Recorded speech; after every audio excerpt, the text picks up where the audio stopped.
Welcome back to another episode. I'm excited. Today, we are bringing you Steph Winger. How you doing, Steph? I'm doing fabulous. How are you, Brad? Good, good. Well, we had such raving reviews and such big hits with these women that come on here and just tell how they're winning in life. And I'm excited. You're the first one we get to go up north for. You are from Canada, I correct? am, and you don't even need a passport to talk to me. That's fantastic. I love it. All right, so this podcast is all about mastering the fundamentals, really falling in love with practice, talking to people about the things you do every single day that you really fall in love with, things that you can master, and then really what does winning at the game of life look like for you? But we're going to talk about you. But I know in your story we're going to help a lot of people today. So you ready to help a lot of I people? am ready. Let's do it. I know you help a lot of women, but I think there's some men right here that need to turn the volume up a little bit and listen because I know I've watched and I've seen some of your stuff. I'm actually implementing some of it right now. You don't even know this, but so let's talk about who is Steph. I want to know a little bit about how you got to where you are today. So maybe not the whole history of who you are, but there are some things in your life that got you to where you are today. So right now, you're almost 2 decades into being a realtor. You have a team up in Ontario, and then also the right blend. So you coach women. You coach women on a lot of things. So tell us how you got All there. right. Yeah, it's hard to believe it's been 20 years that I've been practicing real estate. And my kids were really little when I got started. And like so many new agents, like I got promised help and, um, training, and I didn't get it. So I was kind of a rogue agent trying to figure everything out on my own. And, you and I met like going to the same real estate conferences, and that was a big game changer for me, like really working by relationship and by referral. And that really aligned with who I was because I love people. And some of the other like marketing and tactics to get clients just didn't jive with me. And, my kids grew up watching me go through the ups and downs of the market and trying to figure stuff out. And about 12 years ago, I was actually diagnosed with MS. And that was a big wake up call for me um, because I was so focused on family and business and I was neglecting myself. So that like really plays into what I'm doing today. But really, like, so going back, working by referral, that skyrocketed my business and it just felt really at ease and aligned with who I am. And a few years ago, when the pandemic hit, life was a little chaotic. Business was chaotic. We were still essential. And my life again got flipped upside down. My daughter was overseas. My son was finishing up high school. I got a divorce. I turned 40 and like some more health hiccups popped in. But I started using this short cycle performance and the 12-week year to really just stay focused. And I teamed up with some fellow realtors that you and I both know. And we would get together at like 7 a.m. every Thursday just for a quick Zoom call. Be like, okay, what's working? How did you execute on your plans? And at the end of 2020, I looked up, I had hit my big, huge goal that I had set in January, and my business had doubled. But at the same time, I was taking care of myself. There was crazy stuff going on in the world, and I was thriving and I felt good. And I didn't feel like I'd, run myself into the ground and neglected anything else in my life. So, I continued using that, like, and became more diligent, became a stronger student in it. So I could, kind of help some other agents out. I started forming a little team, and last year I opened a brokerage, just took a big leap. And so now I'm in this role of, helping other agents create success for themselves. And using this 12-week year or short cycle performance model has really helped because the market is constantly changing. And Well, I want to stop you for a second because if the listeners right now are thinking to themselves, "Holy cow, how does she get all that done?" And you said some things that I don't know if the people listening are familiar with. You said something about short cycle execution. I want to dive into that a little bit and kind of what you're doing with that. But the first question I have is like, how did you get it all done? some of the stuff I have no idea, like when my kids were little, like you're doing like, parent teacher clubs and like baking cookies and doing all of these things. You're running kids to taekwondo and music class. I just did it because those things had to be done. And I guess that can really relate to what I'm now doing with the right blend, is starting with like a vision of what you want and figuring out what day-to-day things need to be done to achieve that vision. Okay, so I love vision. I love talking about vision, but there's some people here. We all see time differently, right? So let's put people into like three categories. I would say boxes, but let's just put them into three categories. First of all, there are people that see what's just right in front of them. That's how they look at time. It's like, okay, today is the most important day of my life. Then there are people that are a little spectrum where they can go out and they can see a little further. They can see behind them. They have some perspective, and then they also can see in front of them. And maybe do some goal setting. Then there's some people that are global that can only see down the road, right? So I'm 25 years old and I'm planning, my retirement and my grandkids and all those things. When you talk about setting a vision, I want to know, how do you connect to those people? Because there's people on here that they're just trying to get through their day to day. Right. So when you say vision, they just, eyes are glossed over. I don't have time for vision because I have to pick up the kids today. I don't have time for vision because, my car needs fixed. I don't have time for vision because my bills need paid. How do you actually communicate vision to somebody? And by the way, we're getting ready to record this towards the end of the year, and we're going to help a lot of people break the chain of New Year's resolutions. Exactly. Okay. So this is not a, get rich quick. This is not a fix this next. We're literally talking about vision and how somebody can connect with their own vision. So talk about, what do you talk about when you speak about vision to women, but also to men? Okay, so, for the people who are only looking at their day-to-day things, I would pose a couple questions. Are those things like actually getting you traction and getting to where you want to go? Just because constantly doing things isn't always productive. Yes. You might feel like you're busy. Yes, definitely. But my goal is to get through the day, right? So like when you say, well, is it really hitting your goals? Well, sometimes those people, and if you're listening and you're one of those, sometimes your goal is to get through the day to day. Right. And that, So keep going on this, because I'm excited to talk to okay, you. then Brad, if you don't want to look ahead, we need to look backwards. Where were you 5 years ago? Are you in the Ooh. exact same spot? Have you gained 20 pounds? What's your relationship like with your wife and your kids and your parents? What's your business look like? Has it grown, or have you stagnated, or has it gone backwards? Because if people don't want to look at their vision going forward, then we need to like rewind the VHS tape and see what's happened. And so is it okay for somebody to say, sorry to interrupt, but I'm just really curious. Is it okay for somebody to say, my vision is that my life stays the same over the next 5 years? I talked to a salesperson today, and they're like, you know what? If my sales were exactly the same today as they would be 5 years from now, that would be a good life for me. Like, is that a challenging statement to unpack a little bit? I guess it depends where they are in their life. Like if they're ready to start winding some things down, sure, they might want to just continue with the same number of sales, but they're likely going to have to do more work today and every single day, because now they need to combat some other things in the market, and they're going to have to work a little bit harder. So you can say, okay, maybe they can look at implementing some tactics that will make them more efficient. Because if they're just comfortable with, X number of sales or a certain dollar amount every year, because they're just, going to be coasting into retirement time, that's great. That's their vision. That's their goal. But they might need to realize that they might have to change some tactics. That's good. There's a lot of people listening that are in different phases. If you're getting close to retirement phase and you're listening to this podcast on your walk, just because it's something to do, awesome. We support that. If you're listening and you're, just out of college and you've got some really big aspirations, those are different points in life that you may hear this material the same. So I can't help it. I get right into it. Anytime I talk to somebody who coaches other people, like it's just in my blood. It's in my DNA. I want to get right into it, but I don't want to skip over this. So let's talk about the fundamentals. What are the fundamentals of what you're doing? We know the real estate side. You and I could talk real estate all day long. Let's dive into the right blend. And in your coaching right now, you're coaching women. What are the fundamentals in successfully coaching these women? Okay, we've chatted about it a bit, but it's that long-term vision and really establishing, what does future me look like? So all of those, people that we put in three categories, wherever they're at, we need to talk about vision, and that's the first step.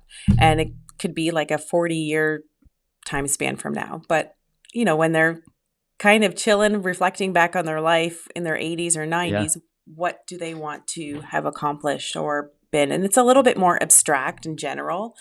Like, they might not be thinking about 7 Ferraris lined up in their garage, but they want to have traveled in fast cars and done fun things like that. Hmm. But then we take that vision and narrow it down to like a 3-year time frame, because there we can have a little bit more clarity and maybe be a little bit more specific. And then we're going to narrow that down even further and have a 1-year vision. So if we wanted to even talk about resolutions or think about 2024, what would 2024 look like? Maybe there's some themes around it. I really want to focus on my health. I want to get some finance stuff dialed in. And, I want to perform this much in my business, like, 50 transactions, or have a number for their business. So it kind of covers the different areas of life, but then it's got some clarity, but still a little bit broad. Like, this is the theme, the overarching theme for 2024. So now we are going to So park that.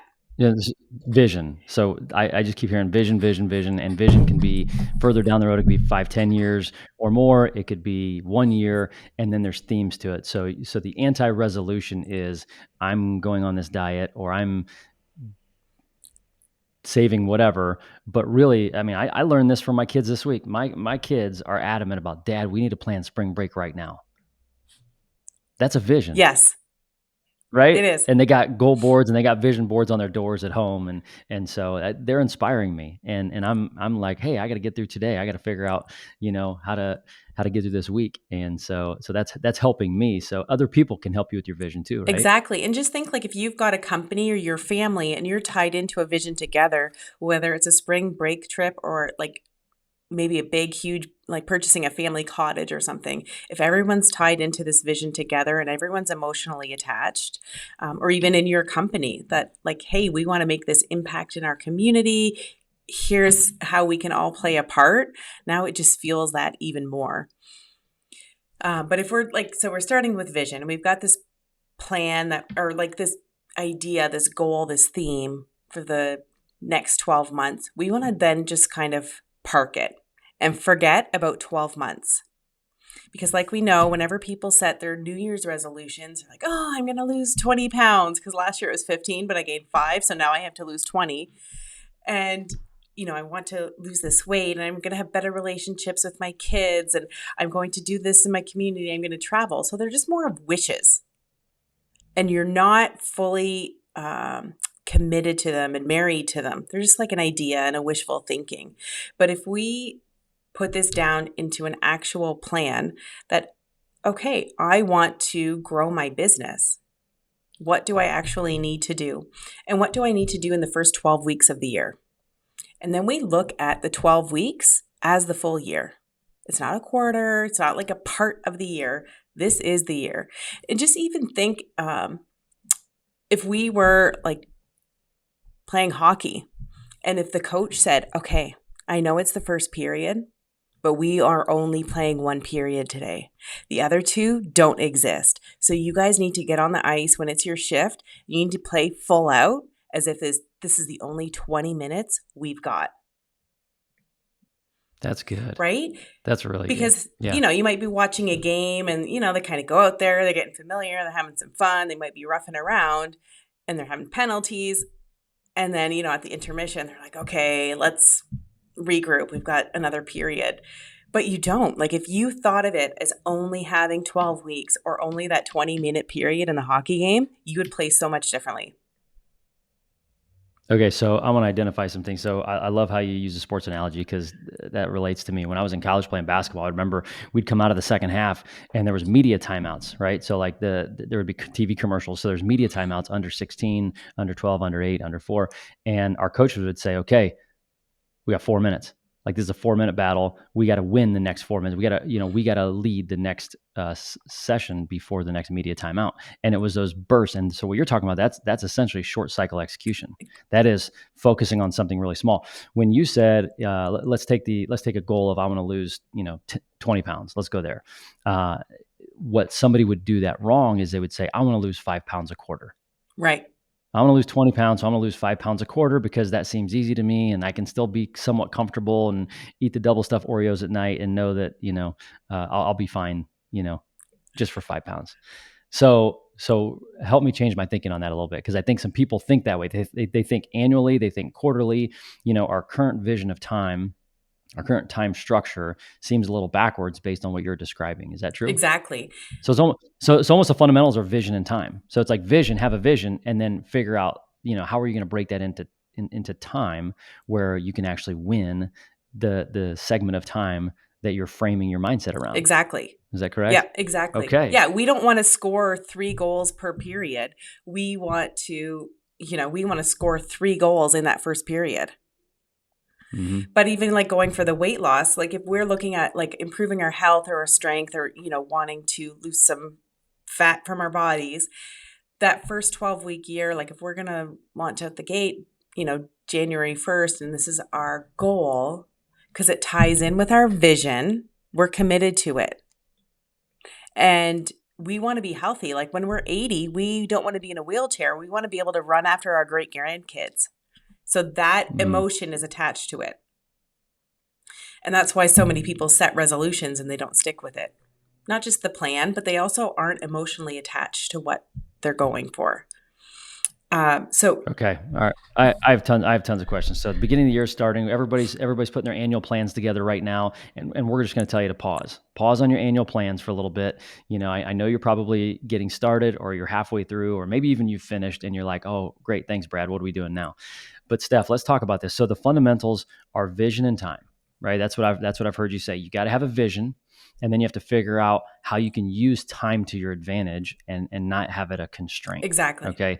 So let's go into what is falling in love with the practice? What are all the things the hard things that you do, that you coach women up on, and how can anybody who's listening right now, how can we get them to buy into the fact that you have to have a vision and you have to have short cycle execution, or what I'm hearing is this is how you take your vision and break it into the time that's allotted. So let's talk about that. Let's fall in love with some practice right now. What are some tips, some tricks? What are you doing on a daily basis? I'm assuming we're going to talk about mind mapping and we're going to talk about a few other things. So why don't you lead us with how do we practice all of these things you're talking about? Okay.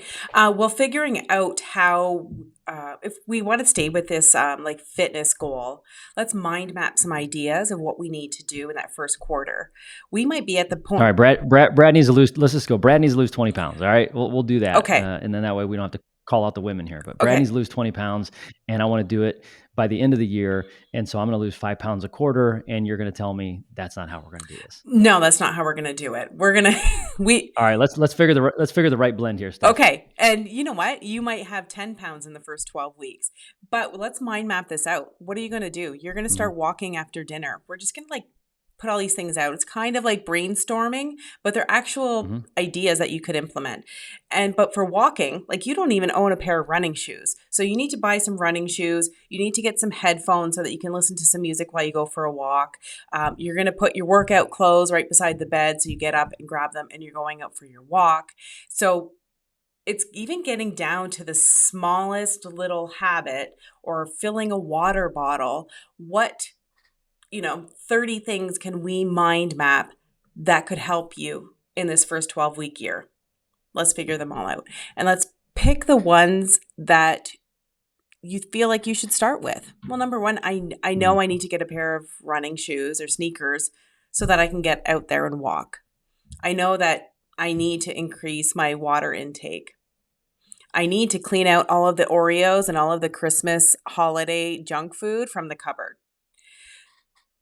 So it's not necessarily like you're going to start, running like 10 miles on day one and drastically changing your diet day one, because all of those things can get implemented over that 12-week year. So it's almost creating those habits as well. And there's things that you might only do once, like, okay, week 7, I'm going to hire a personal trainer. Boom. Got that tactic done. Now you've said the 12-week year a couple times, and that's the reference to a book you and I have read, and we've sat through some fantastic presentations about this. But I want to make sure let's actually talk a little bit more about that framework. So you've used the word short cycle execution. We've said 12-week year. So I'm assuming, and I'm setting you up here. I'm assuming that that's not the first quarter of the year, or is it the first quarter? When does a 12-week year start? It starts. Like when because you've challenged my annualized thinking now, and you've also told me I need a vision. So losing 20 pounds that's good, but I don't know if that's good enough. Like, what if, do I need something stronger? Do I need like an anchor thought? Like, well, I want to run a marathon. Well, in order to run a marathon, I'm gonna have to drop to 20 pounds. Like, when does my vision stop? Like, how far does it keep going? Does that make sense? Yeah, and I mean, you can start your 12-week year today. It doesn't need to start on the first of the month. It doesn't have to start on a Monday. It could be any arbitrary day. And that's why it's nice to take the 12-month or the annual thinking out of it, because people are often waiting like, okay, I'm going to start this on the first, or I'm going to start it next quarter. I need to start it on a Monday so I feel fresh and ready to go. So we don't necessarily need to start this January 1. We can start it January 10th. Let's get all the holidays out of the way. We might have trips planned, and we get back and we're going to start our 12-week year. So the theme is with this short cycle execution. Okay, listening right now, we're going to stop talking. We're going to stop using the word goal. Okay, this is going to be a vision, and then in that vision, what Steph is talking about, short cycle execution, is we believe you can get more done in 12 weeks than you can in a year when you use the right frame of mind, when you have the right thinking around this. And I know this is a new concept to a lot of people. I'd encourage you to go get the book 12-week year. And then what Steph does is she uses some of those principles and tactics, but you specifically coach women who are trying to find that balance between, I want to live that good life. I want to be both a great mom and a great business owner. I want to be in my kids' lives and volunteer. I want to, right? It's at both and trying to figure out what that right blend is. And I know we're hopping around a little bit here, but going back to, this is really the why. This is the why that you're connecting women to. And it's because you've been there and you've done that.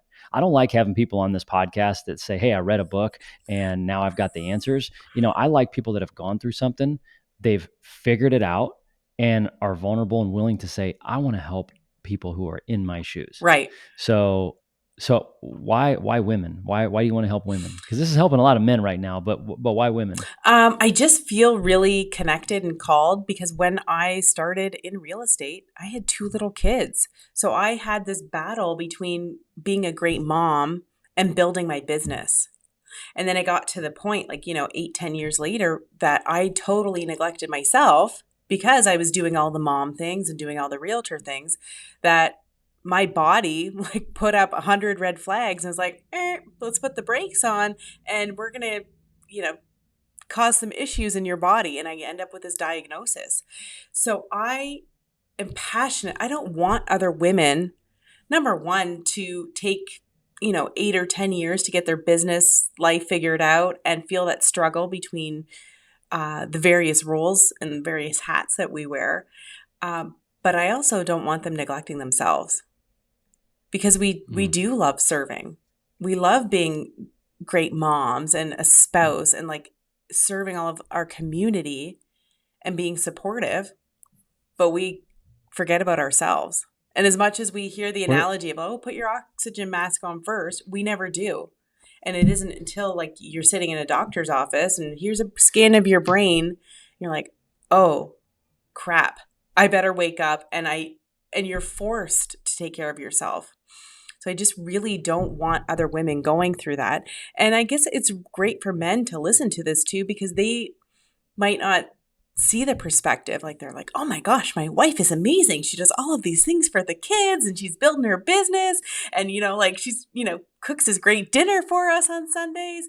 And, he's out doing his thing. So he might not just see that side of it and not realizing like, oh, she's not really taking care of herself and she's taking care of everybody else. That's awesome. What you said a lot of things here, and I hope the listeners can see this. There's so many people that go through hard things and it calluses them. It hardens them. and maybe you went through that season where that was you, but I don't hear in anything you're saying, in your attitude, in your expressions, even in your heart, I don't hear that you're the victim right now. Mm-mm.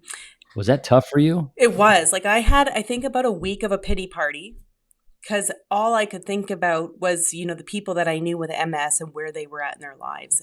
So I had a little pity party and a little panic of what's my life going to be like. And then I just reined it in.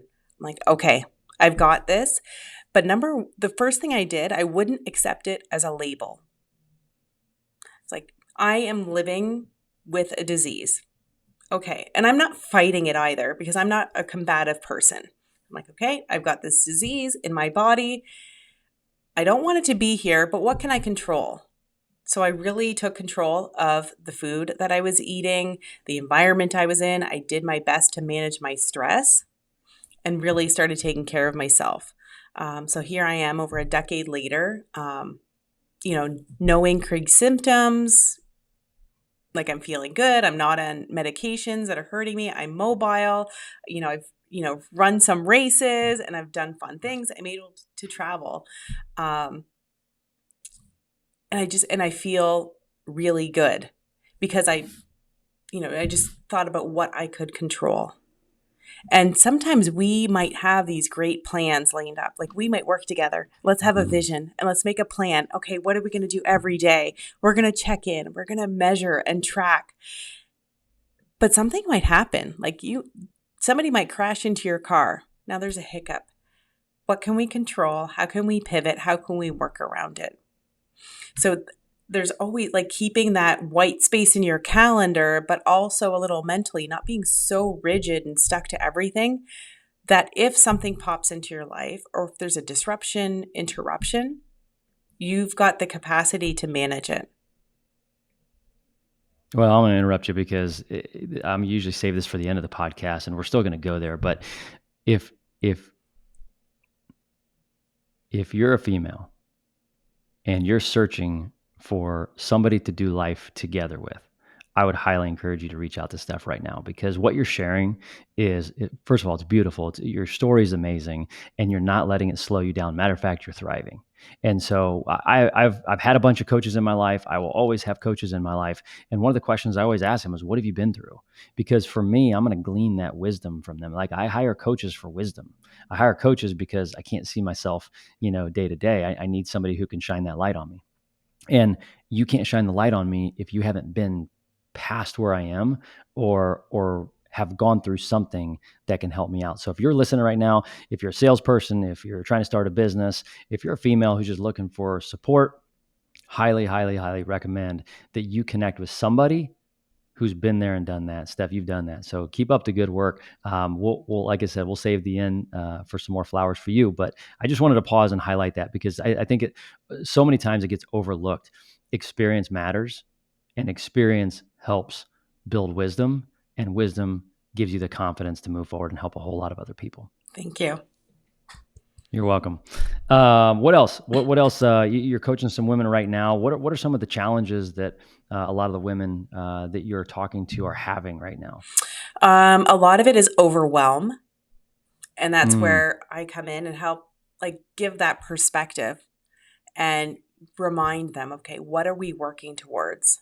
Because we get all of these things dumped on us. And what you just said made me think of like, as women, we often don't check in with each other, like really as friends, family members, say like, really, how are you doing? We always get, oh, I'm doing great. The kids are doing this and this is happening. But below that, we're not doing great. And we need to feel okay to reach out to our friends and also be open with them and say, hey, I'm really struggling with this. Like I'm battling with the carpool and I don't have time for this, because our friends have gone through that too. So I would just like to, put this extra suggestion out to women, like don't be afraid to share. Like we're not meant to be martyrs. We're meant to be in community and support each other and uplift each other. So even like outside of coaching or anything like that, ladies, really don't be surface level with your friends. Because when something big does happen and you don't reach, and it will. yeah, and you don't feel comfortable reaching out to them or asking for help, because that's another big thing. We don't want to ask for help.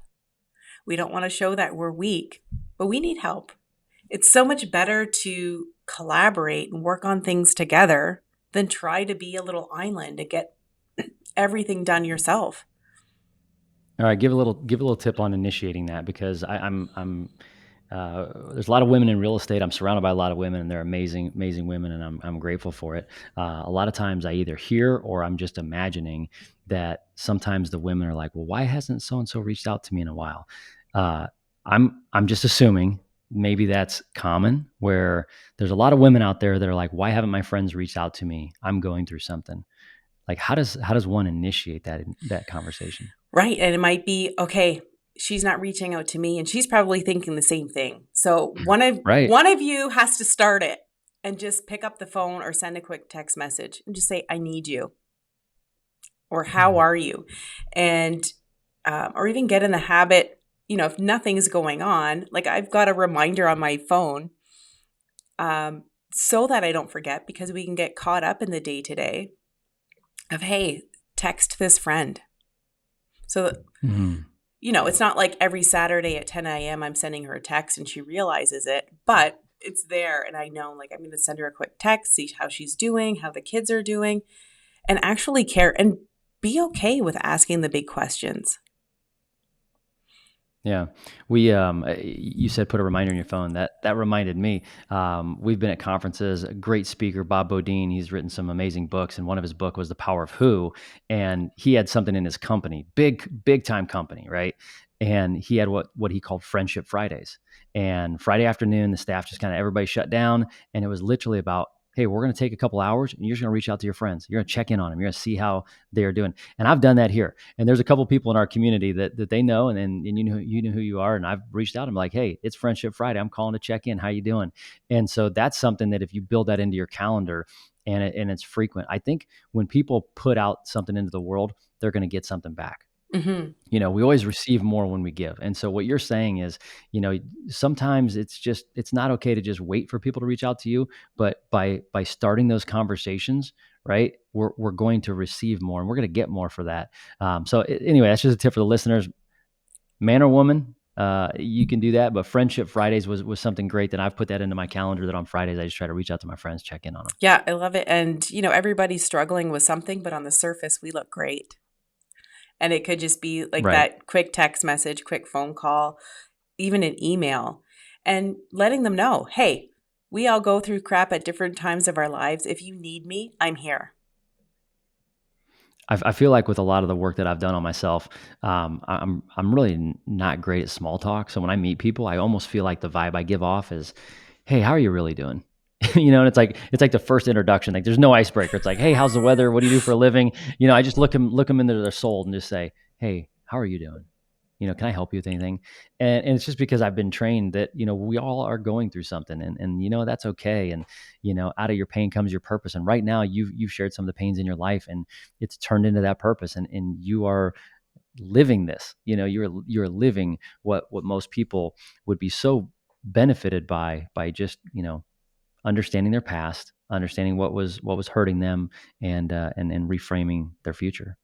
Um, this has been great. You want to add anything else to practice? I mean, you're giving people a lot right now. At the end of the day, they need to reach out, and if they really, want to learn how to have this right blend of business and work and balance. You're a big fan of the word balance, right? No, I'm anti balance. No, and because I feel like it's impossible. And going back to like sports or anything, I remember in gym class doing those balance beams, and you're never fully balanced. Like you have to have your arms out and you're like wiggling your body to make sure that you're still going straight. So there's always balancing. And that's why when I was developing the name, I thought, no, it's more of a blend, because we can't separate our family life from us as a person, from our business. Like we're like a Venn diagram. It's all a That's part of so true. us. And I've got like some great resources for like time blocking and doing time studies to see where we might be wasting time. But one thing that I love, and this reminded me, like with your kids planning this trip, like gamifying things. So, if we want to work towards something, and I even have boards up and I use colors and like shapes and stuff like that to make it a bit of a game. And I'm a free spirit, with our heritage profile, but I'm also an engineer. So I like to have a lot of structure, but then I like to have a ton of fun. So if I can have the structure and make it a game so that I know that I'm doing the tactics, whether it's in my real estate business, if it's about making phone calls and connecting with clients, if I hit my number, cool, I can have fun all weekend. So make a game of it. And even if you're working with colleagues, with your family, make it all a game so that it's fun.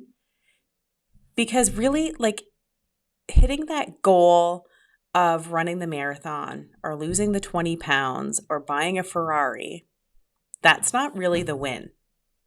Because your dopamine in your brain is not waiting till the day you cross that finish line. It's getting that hit every day when you're putting on your runners, when you're lacing up and you're going out there for a run. When you're doing those daily things, that's like the little mini dopamine hits, and you're creating this journey. So from now until spring break, your kids are going to have a blast planning and thinking about what they want to do. They've probably already got their suitcases out with a list of stuff that they are going to bring and what they're going to do during the travel and pictures. They've already got that stuff planned out. So they are creating these visions, and they're better at it than we are. So if it's all a bit of a game and like really enjoying the journey. That is so good, and there's a story that I've shared this on this podcast before, but not frequently. So I'm going to bring it back up again with this whole 12-week year vision, and then a vacation. We just got done throwing our 20th anniversary party in business, and we literally planned the entire thing and pulled it off in 90 days. So I'm a huge proponent that you can get more done in 90 days than you can in an entire year, and the party was proof of that. But just like a vacation, when we're throwing a party, I had a travel agent tell me one time that they break vacations into 3 different categories, and the first category is 30% of the fun and the enjoyment of vacation is actually planning it. 30% of the enjoyment of the vacation are the memories, that you have from it. And 40%, the middle part, is the actual being on the vacation. So we actually use that in our business when we're throwing a client event where it's like, hey, 30% of the value is reaching out to people and connecting with them, letting them know how important they are to you. 40% is actually the party itself. And then another 30% is, what do you do with that information? What do you do with those connections afterwards? How do you deepen that? How do you fulfill needs? And it sounds like, when you talk about gamifying it, that's how you look at your year. This year, to kind of wrap up here, this year is all about what vision, who do you want to become?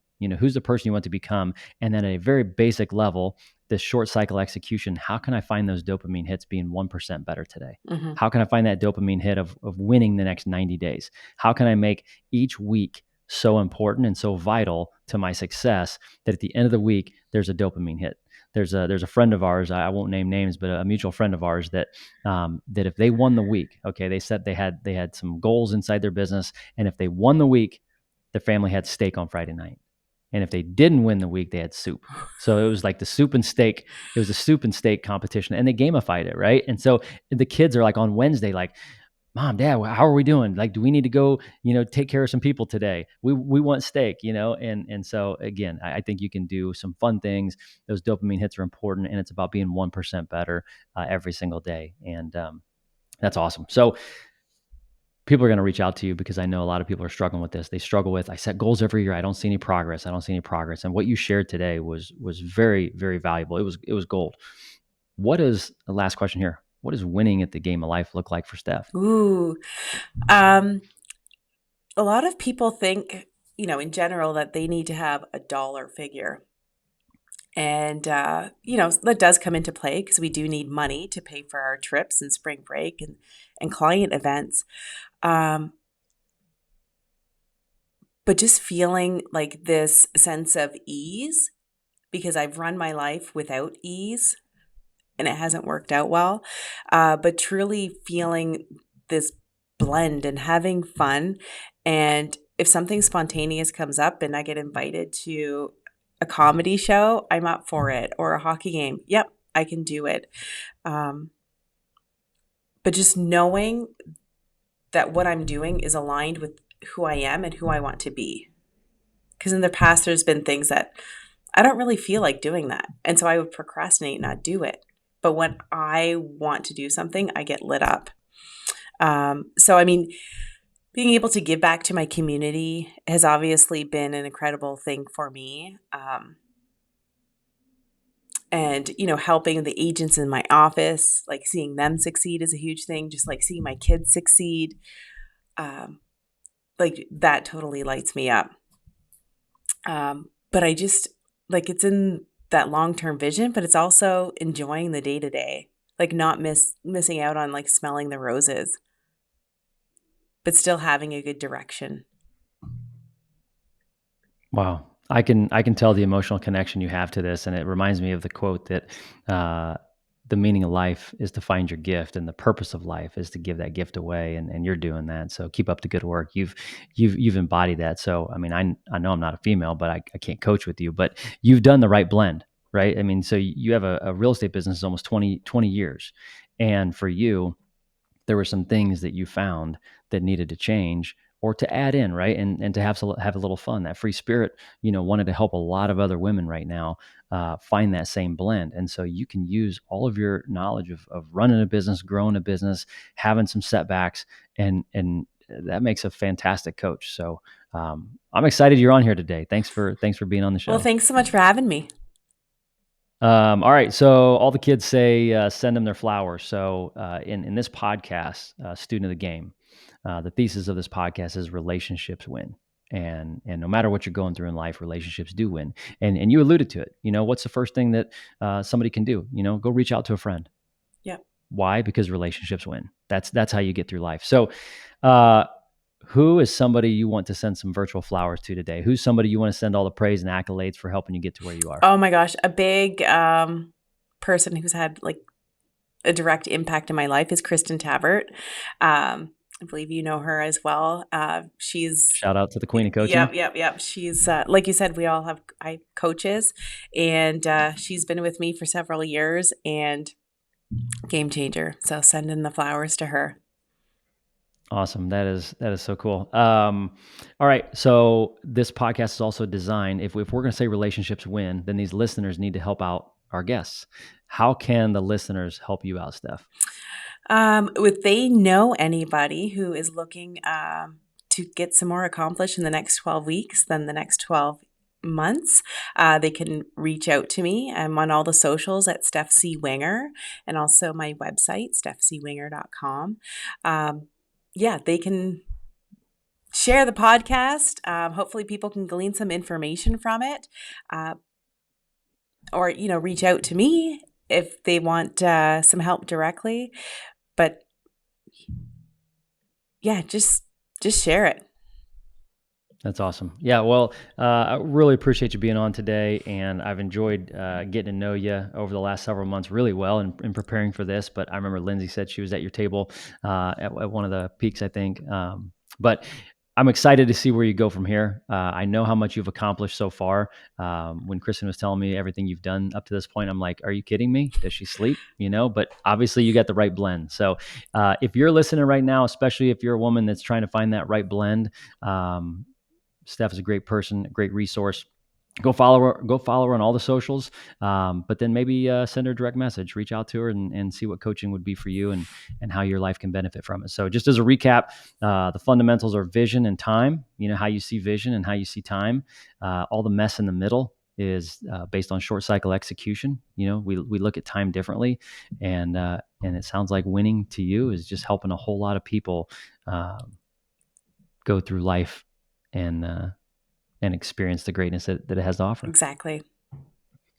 Awesome. Well, thanks for being a guest today. Thanks for listening. You can follow me at _Brad Noll _ We're going to keep posting content about our guests, which we now call alumni. So thanks for being an alumni of Student of the Game, Steph. We appreciate it. And we're going to continue to post about you and all of our other awesome, amazing guests that we have. So follow this podcast, share it with a friend, specifically share it right now with somebody who needs to hear this message, because there's a lot of people this time of year that need to hear this message. So thanks again, and have a great week, everybody.